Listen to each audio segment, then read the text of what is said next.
শেখ মুজিবুর রহমানের জন্মশতবার্ষিকী উপলক্ষে মুজিববর্ষ পালন ও সারা দেশে 10,000-এর বেশি মুরাল ও ভাস্কর্য নির্মাণ করেছিল ক্ষমতাচ্যুত আওয়ামী লীগ সরকার।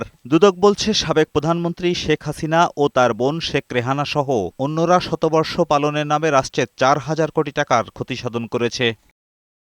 2025 সালের এপ্রিলে অনুসন্ধানে নেবে নথিপত্র চেয়ে 64 জেলা প্রশাসক বিভিন্ন মন্ত্রণালয় ও অধিদপ্তরে চিঠি দেয় দুদকের 7 সদস্যের অনুসন্ধানকারী দল। এরই মধ্যে বাংলাদেশ বেতারের সামনে মুরাল নির্মাণের তথ্যসহ একাধিক নথি হাতে পেয়েছে সংস্থাটি।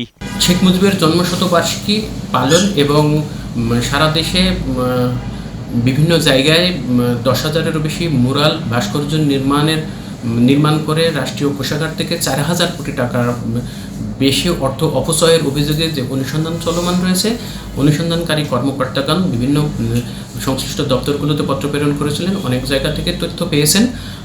ইতিমধ্যে অনেক তথ্য সংগ্রহ করেছেন তারা। দুদক জানিয়েছে, অতি গুরুত্বপূর্ণ বিবেচনায় দুদকের পাশাপাশি বাংলাদেশ ব্যাংকের আর্থিক গোয়েন্দা সংস্থা বিএফআইইউ ও সিআইডির সমন্বয়ে অনুসন্ধানকারী দল কাজ করছে।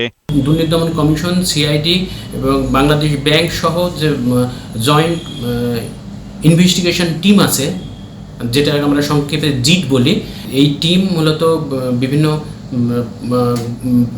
শিল্প গোষ্ঠী, গ্রুপ, কোম্পানি এবং সাবেক প্রধানমন্ত্রীর পরিবারের সদস্যদের বিষয়গুলো যেহেতু এখানে জড়িত, সেজন্য বলা হচ্ছে যে এগুলো গুরুত্বপূর্ণ।